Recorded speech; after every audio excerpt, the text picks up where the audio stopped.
Então voltamos agora com o exercício, com a correção desses exercícios relacionados a esse assunto, certo? Vamos puxar então a primeira questão.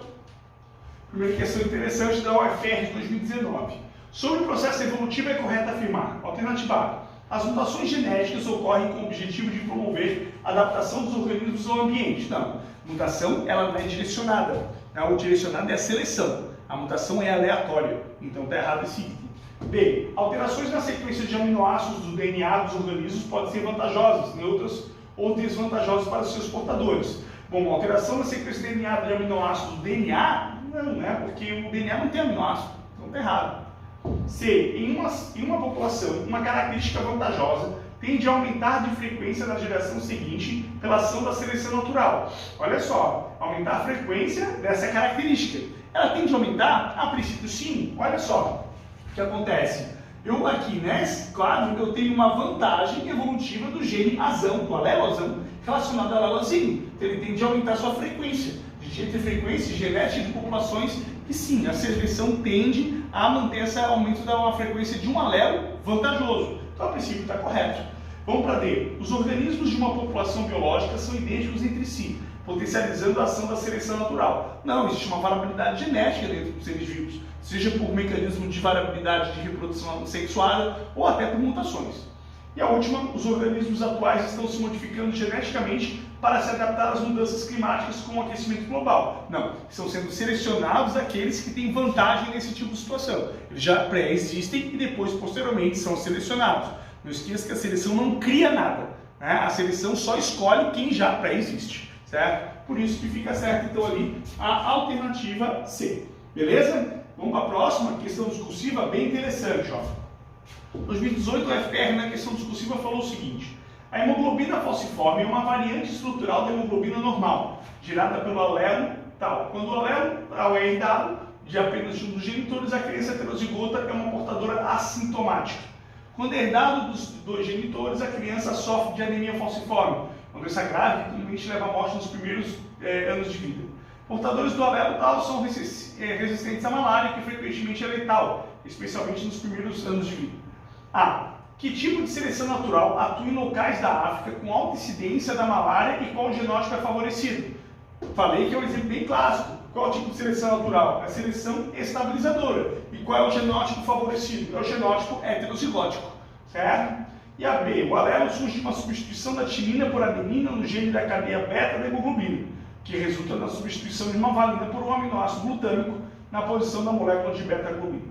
Cite os processos que ocorrem entre DNA e RNA e entre RNA e proteínas que explicam como o alelo tal resulta na formação de uma hemoglobina falciforme. Simples. Então eu tenho pedido o mecanismo aqui de transcrição e de tradução de proteínas, certo? Só explicar então a transcrição proteica.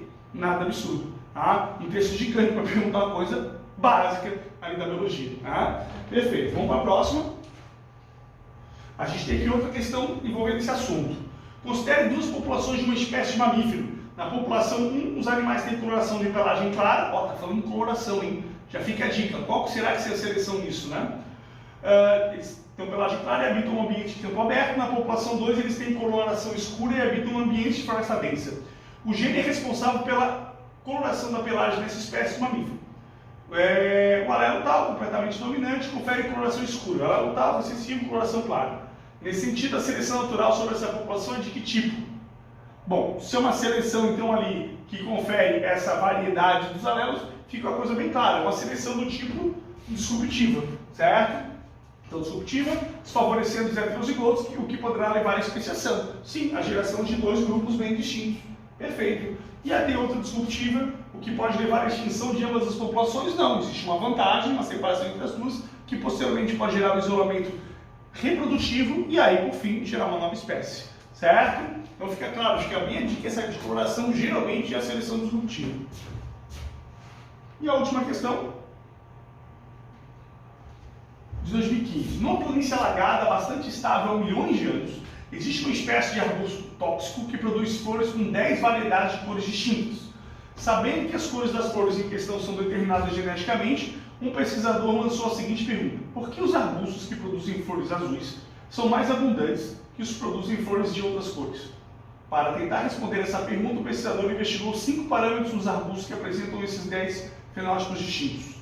De acordo com a teoria de seleção natural, qual parâmetro levantado pelo pesquisador é imprescindível para responder a pergunta formulada? Por que esse tem mais?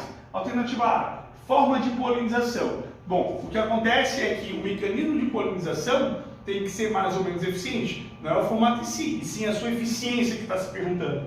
B, tempo médio de vida. Não, porque ele não está falando se o arbusto vive mais ou menos, e sim se ele se multiplica mais, porque tem que ser mais abundante. C, quantidade de toxinas. Isso também não implica ali um mecanismo automaticamente nisso, não está implicado que é preciso essa questão. A D, sucesso reprodutivo. Bingo! É isso que faz com que o arbusto tenha mais daquele ambiente. Ele pode viver menos, ele pode ser até, no caso, servir mais de alimento para predadores. Mas se ele reproduz mais, ele vai ter mais. Essa é a ideia. Então fica certa ali a alternativa D. Fechou? Então é isso, pessoal. Acabou o estudo e até semana que vem. Um abraço para todo mundo.